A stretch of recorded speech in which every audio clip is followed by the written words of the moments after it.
Selimut Hati atau Sekolah Bagi Perempuan Bekal Tantangan Hidup di Masa Depan Nanti Batch 4 telah dibuka oleh Ketua TPPKK Kota Kediri Ferry Silviana Abu Bakar. Pada Selasa 29 Agustus 2023, Selimut Hati kali ini diselenggarakan di Ruang Joyoboyo Balai Kota Kediri yang diikuti oleh remaja putri perwakilan dari 46 kelurahan se-Kota Kediri dan pendaftar umum. Narasumber Selimut Hati Batch 4 ini spesial karena menghadirkan 5 orang berkompeten dalam bidangnya, seperti Kalis Mardiasi, seorang penulis dan aktivis perempuan, Nurofiah yang berprofesi sebagai akademis, Tati Imadatus seorang psikolog, Elizabeth Biretni yang berprofesi sebagai dokter spesialis kandungan dan pemerhati kesehatan, serta Maulia Martwenti seorang praktisi hukum.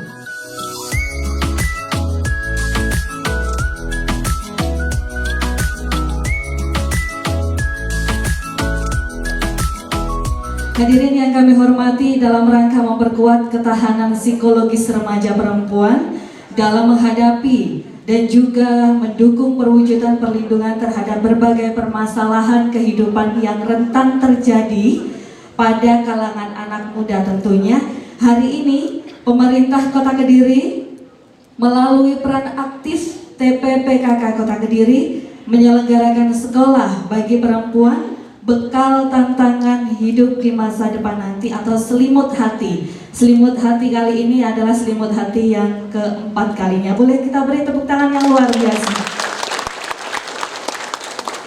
Hadirin yang kami hormati, mengawali rangkaian acara seremonial atau pembukaan Selimut Hati Batch 4 kali ini, marilah kita menyanyikan lagu kebangsaan Indonesia Raya. Hadirin dimohon berdiri. Di sanalah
Bismillahirrahmanirrahim.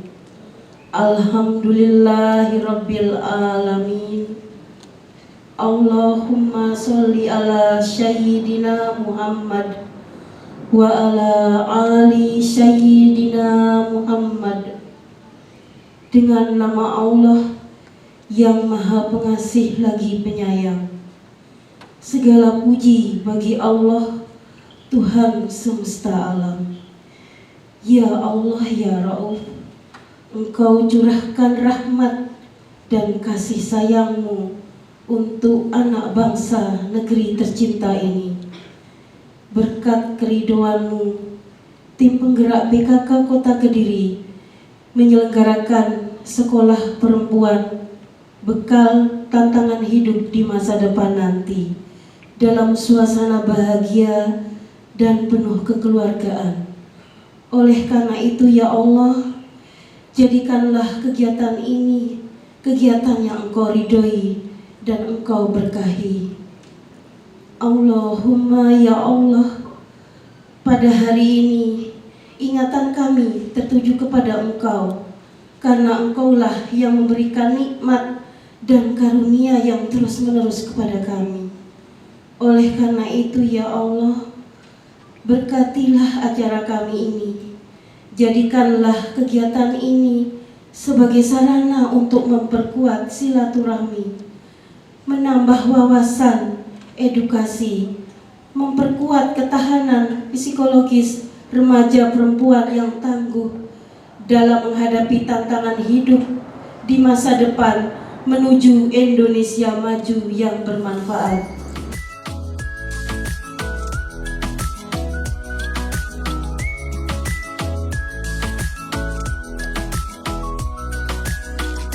Ketua TPPKK Kota Kediri menuturkan program Selimut Hati ini salah satu kegiatan yang diselenggarakan untuk mencegah terjadinya pernikahan dini.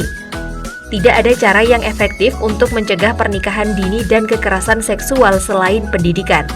Forum seperti Selimut Hati inilah yang bisa menjadi ajang untuk menimba ilmu. Semua nanti mengikuti dengan serius, dengan seksama. Jangan kabur-kaburan ya. Nanti kalau kabur-kaburan nggak dikasih sertifikat sama panitia. Rekan-rekan dari PKK Kota Kediri yang saya cintai dan saya banggakan, beserta seluruh peserta, adik-adik, ini dari mana nih? SMA? SMK? SMA. Dari kelurahan ada nggak yang dipanggil dari kelurahan? Ada? Oh ada, banyak ternyata ya. Yang saya sayangi dan saya cintai, puji syukur kita panjatkan kehadirat Allah Ilahi Robbi yang telah memberikan kita nikmat sehat, sehingga pagi hari ini kita bisa bersama-sama berada di tempat ini mengikuti kegiatan dari kelompok kerja 2 punya PKK Kota Kediri, yaitu Selimut Hati. Ini untuk kali yang keempat. Alhamdulillah masih bisa terselenggara dengan baik. Bapak Ibu, adik-adikku yang saya sayangi, sungguh senang rasanya saya bisa mempersembahkan kegiatan-kegiatan seperti ini untuk adik-adik semua. Jadi kegiatannya PKK itu memang tidak jauh-jauh dari urusan perempuan. Ya, pemberdayaan kesejahteraan keluarga. Kalau adik-adik mungkin ibu-ibu di rumah ada yang jadi kader PKK di kelurahan, ada nggak? Ada? Ada yang ibunya pagi-pagi sudah dandan rapi mau kemana? Mau ke posyandu. Posyandu mau ngapain? Di sana bantuin bayi-bayi, balita yang ada di kelurahan, ditimbang, dikasih empasi, diukur tingginya. Nanti kalau ada tumbuh kembang yang nggak wajar, dikonsulkan ke bidan wilayah lalu dirujuk ke dokter spesialis anak. Itu salah satunya tugas atau pekerjaan dari kader-kader PKK yang beliau-beliau ini semua adalah perempuan semua ya. Ada yang ibunya sudah yoso berapa jadi kader PKK sudah berpuluh-puluh tahun. Luar biasa, saya berterima kasih sekali. Jadi PKK ini memang tidak jauh-jauh dari perempuan. Nah, tapi memang ada yang spesial dengan kegiatan ini karena biasanya target dari audiens kami itu adalah ibu-ibu. Ya, pemberdayaan. Nah, ini kalau di kegiatan ini spesifik. Kegiatannya itu untuk remaja, untuk adik-adik yang belum menikah. Ada yang tahu kegiatan ini apa? Salah satunya ada door prize ya? Ada. Apa nggak? Ada nggak salah satu? Apa sih? Pengen apa kegiatan ini? Tujuannya pengen apa? Yang bisa jawab dapat door prize.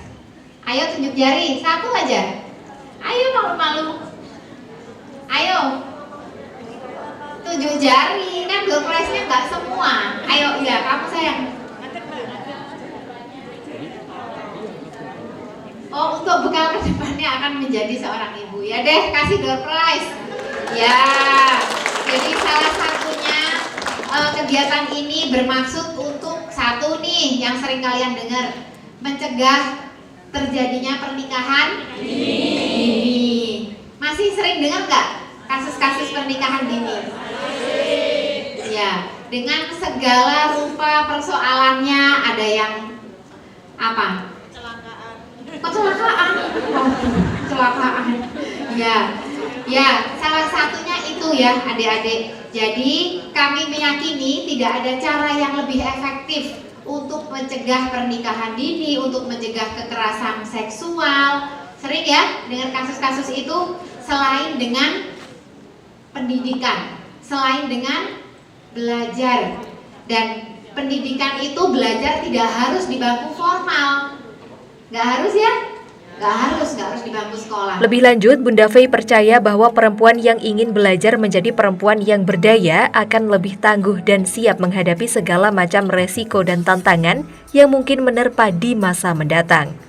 Karena setiap perempuan pasti ingin menikah dan kehidupan pernikahan tidak segampang yang dibayangkan. Forum-forum seperti ini juga bisa menjadi ajang kita untuk menimba ilmu.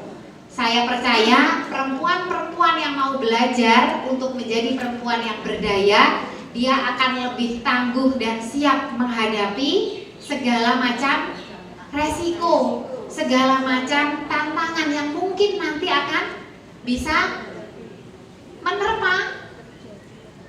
Ya kan, nanti semuanya pada mau menikah, kehidupan pernikahan itu nggak segampang yang dibayangkan.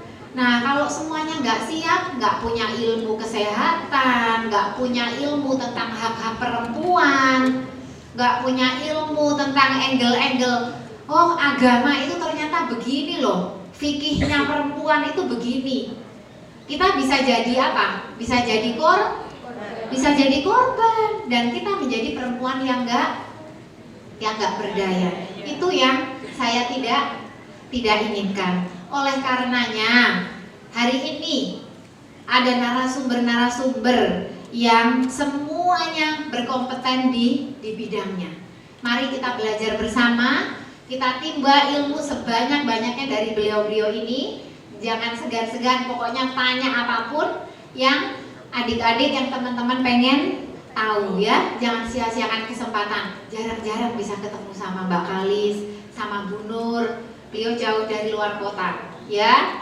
Jadi insya Allah apa yang disampaikan oleh beliau nanti memang yang kita butuhkan, ya. Itu. Baik adik-adik semuanya, tidak berpanjang-panjang. Nanti acara biar segera dimulai. Saya mohon kepada Bapak Sekretaris Daerah Kota Kediri untuk membuka acara pada pagi hari ini. Bapak Wali Kota mengirimkan salam untuk semua yang ada di ruangan ini. Beliau tidak bisa hadir karena ada kegiatan lain yang harus didatangi dan tidak bisa ditinggalkan. Terima kasih, kurang lebihnya saya mohon maaf, dan Assalamualaikum warahmatullahi wabarakatuh. Kita beri tepuk tangan yang luar biasa. Selimut hati batch 4 resmi dibuka oleh Ketua Tim Penggerak PKK Kota Kediri didampingi Sekretaris Daerah dan juga Wakil Ketua 2.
Pada Selimut Hati Batch 4 ini dilaksanakan selama 2 hari, yaitu tanggal 29 dan 30 Agustus 2023.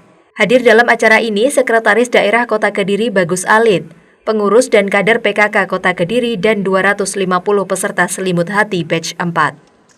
Dia itu diculik, kemudian diperkosa oleh bapak-bapak gitu yang umur udah 50-an gitu. Jadi jarak usianya sangat jauh, diperkosa. Dan ketika diperkosa itu, warga kampungnya nggak ada yang belain si perempuannya, tetapi justru berpikir, oh udah berduaan nih di dalam rumah si bapak-bapak ini, berarti harus dikawinkan. Jadi pola pikirnya masyarakat terhadap ini dikawin tangkap itu seperti itu. Kok nasibnya beda gitu, ya? Jadi dia bisa melanjutkan studi S2 dengan lancar, bisa sambil ngajar gitu ya, wajahnya sumringah dan lain-lain. Ternyata Kak Kalis mau bilang adalah pengalaman perempuan itu ternyata beragam dan beda-beda, ya, gitu. Jadi ada yang mungkin teman-teman nanti ngalamin, gitu ya teman-teman. Ada yang temennya mau melanjutkan kuliah tuh gampang banget ya, ke Jogja, ke Jakarta, ke Malang, ke Surabaya, itu gampang banget. Gak ada yang punya keluhan apapun gitu terkait biaya. Tetapi mungkin ada teman perempuan kalian yang nasibnya tidak semudah itu gitu. Ada yang mungkin harus ambil gap year. Niatnya gap year-nya itu 1 tahun misalnya. Enggak, aku 1 tahun mau kerja dulu. Nanti tahun depan kalau udah punya tabungan baru nanti ikut tes-tes lagi gitu ya. Ternyata niatnya gap year setahun, malah di pabrik ketemu cem-ceman, lali niatnya sekolah. Ya. Jadi kemudian ada juga yang misalnya nasibnya lebih buruk lagi karena misalnya punya orang tua yang satu sakit keras, yang satu orang tuanya tidak bekerja gitu ya, sehingga mau tidak mau anak perempuan itu harus tinggal di rumah gitu. Kenapa gitu? Karena survei membuktikan anak perempuan itu pasti yang lebih dikasih tanggung jawab buat jagain rumah kalau ada orang tua yang sakit ya, kalau masih punya adik kecil gitu. Kalau misalnya saudaranya 3 nih, yang 2 laki-laki, yang 1 perempuan, pasti yang disuruh tinggal di rumah jagain orang tua yang sudah sepuh pasti yang perempuan. Biar masnya kerja, ya. Anak perempuan tuh selalu gitu dikalahkan karena dianggap biar kamu yang perempuan yang jagain bapak ibu sudah sepuh, atau adik-adikmu nih nggak ada yang jaga dan lain-lain gitu. Melihat fakta-fakta seperti ini, Makalis tuh mau bilang nasib teman-teman di sini bisa jadi sangat beragam gitu. Ada yang mudah, ada yang nggak terlalu mudah gitu ya. Sehingga mulai hari ini stop untuk jahat ke sesama perempuan, ya.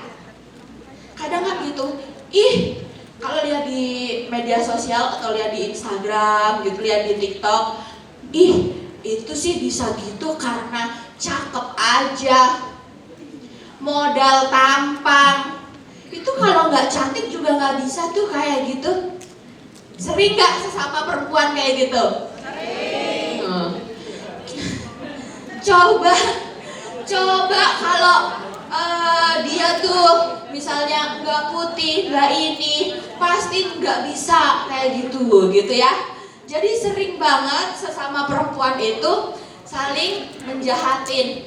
Jangankan sama yang misalnya dianggap lebih cakep, lebih ini, yang sesama susah aja, sesama perempuan gitu ya, itu sering banget saling jahatin. Kan kalau udah pakai kode-kode, gitu kan? Gitu. Jadi sekarang Kakak tuh mau bilang nanti Bu Nur akan sudah lebih banyak ya. Itu kita sebetulnya tidak ada waktu buat saling menjahati Karena sesama perempuan itu punya beban yang sama-sama berat sebetulnya.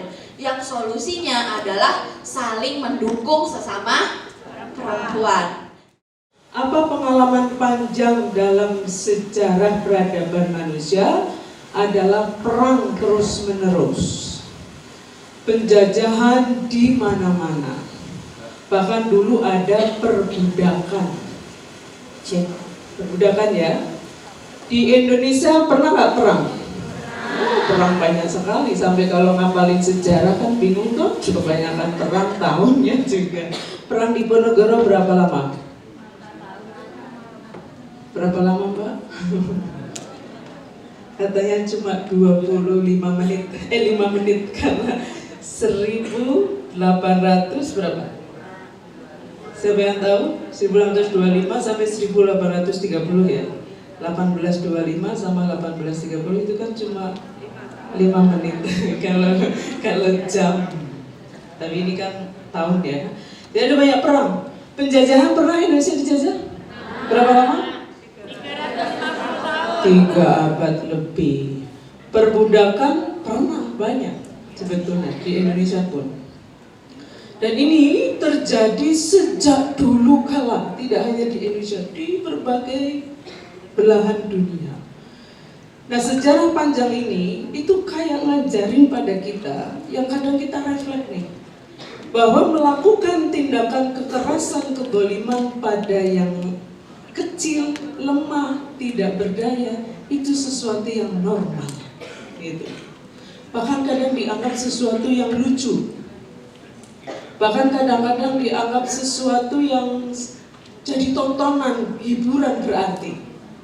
Kalau ada orang berantem itu pada kumpul, bukan untuk menolong, bukan untuk melerai, untuk nonton.